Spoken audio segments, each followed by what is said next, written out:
অত্যন্ত vitamin A, খনিজ পদার্থ, সব ধরনের ভিটামিন, সব ধরনের খনিজ পদার্থ, যেগুলো একটা শরীরের দ্রুত বৃদ্ধি, ডিম পাড়া, মাংস বৃদ্ধির জন্য যা আছে এর মধ্যে আছে। শুধু পোলট্রি নয়, এটা ছাগল, গরু সবাইকে খাওয়ানো যায়।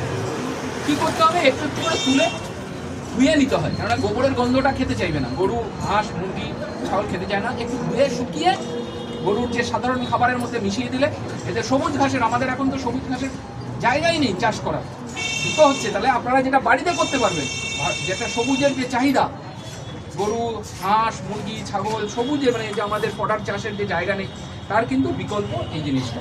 এটা আপনারা বাড়িতে অতি সহজেই বানাতে পারবেন। অ্যাজোলা বলে এই জিনিস, ছত্রাকটা, কিন্তু অ্যাজোলার নাম করে কিন্তু অনেক রকম ছত্রাক তুলে আনলে হবে না, সেগুলো আবার ক্ষতিকর হয়। এটা অ্যাজোলাই, এটা প্রাণী, এইটা এই অ্যাজোলা। এটা কোথা পাবো ডাক্তারবাবু? এটা এখন এইটা না, এই ব্যাপারটা হচ্ছে যে সার্টিফাইড বীজ ছাড়া আমরা দিই না। আমরা এই বছর সুফলা ওয়েস্ট বেঙ্গলের আন্ডারে প্রতিটা ব্লকেই কাউকে না কাউকে বিলি করা হবে এইটা।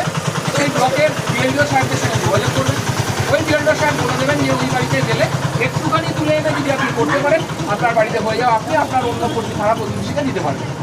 আপনার যে ব্লকের বিএলডিও সাহেব, সেই বিএলডিও সাহেবের সঙ্গে যোগাযোগ করতে হবে যদি এটা চাষ করতে চান, ঠিক আছে? শুধু মনে রাখবেন যে এটা কিন্তু গোবর সার বন্ধ থাকবে, যেহেতু গোবর সার একটু দিতে হয়, ভিটামিন পাউডার দিতে হয়, দিতেও পারে, তাহলে কিন্তু খেতে চাই না। তাহলে এত কষ্ট করে বানালাম, খাচ্ছে না, তার মূল কারণ হচ্ছে ওই গন্ধটার জন্য খাবে না।